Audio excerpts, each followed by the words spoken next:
عمران خان نے 17 جولائی کے ضمنی انتخابات کو حقیقی آزادی کے لیے جہاد قرار دے دیا۔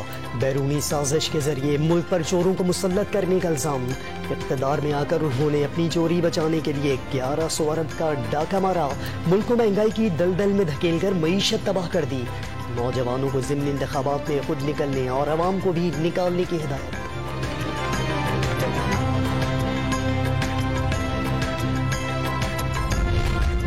عوامی فیصلے کے تحت 11 اپریل کو انقلاب آ چکا۔ نالائقی اور نااہلی کی علامت عمران خان کو عوام نے گھر بھیج دیا۔ عمران خان اور بشرا بی بی کی کرپشن جھوٹا بیانیہ بنا کر چھپ نہیں سکتی۔ مریم اورنگزیب کی سابق وزیر اعظم پر کڑی تنقید۔ عمران خان تاریخ کا ایک سیاہ باب بن چکے۔ 17 جولائی کو ضمنی انتخابات میں نون لیگ کی کامیابی اس حقیقت کو مزید پختہ کرے گی، وزیر اطلاعات کا دعویٰ۔ کراچی میں گزشتہ روز کی بارش کا پانی سڑکوں سے ہٹایا نہ جا سکا۔ مونسون کا نیا سسٹم جمعرات سے شہر میں برسنے کی پیش گوئی۔ موسلا دھار بارش کا سلسلہ اتوار تک جاری رہنے کا امکان۔ نشیبی علاقے زیر آب آنے اور اربن فلڈنگ کے خدشات، محکمہ موسمیات نے خبردار کر دیا۔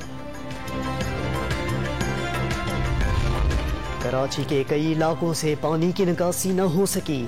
ڈیفنس کی سڑکوں، گلیوں اور کلفٹن انڈر پاس میں پانی ابھی بھی موجود۔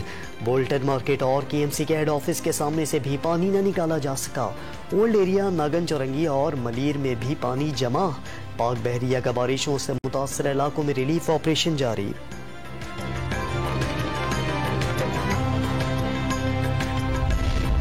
وزیر اعلیٰ سندھ مراد علی شاہ کی صدارت میں اجلاس۔ کراچی میں پانی کی نکاسی اور انفراسٹرکچر کی مرمت پر تبادلہ خیال۔ ٹاور، میمن مسجد، کے ایم سی بلڈنگ، کھارا در، وزیر مینشن اور دیگر علاقوں میں پانی موجود ہے۔ چیف سیکریٹری کی بریفنگ۔ وزیر اعلیٰ سندھ کی چھوٹے پمپوں کے ذریعے گلیوں سے پانی نکالنے اور کرنگی کاز وے کی مرمت شروع کرنے کی ہدایت۔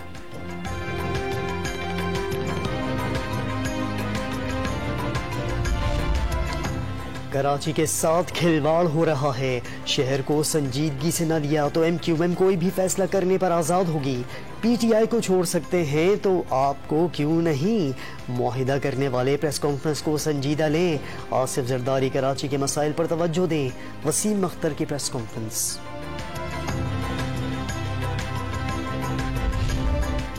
حالیہ بارشوں کے بعد ہب ڈیم بھرنے کے قریب۔ ڈیم میں پانی کی سطح 337 فٹ تک پہنچ گئی۔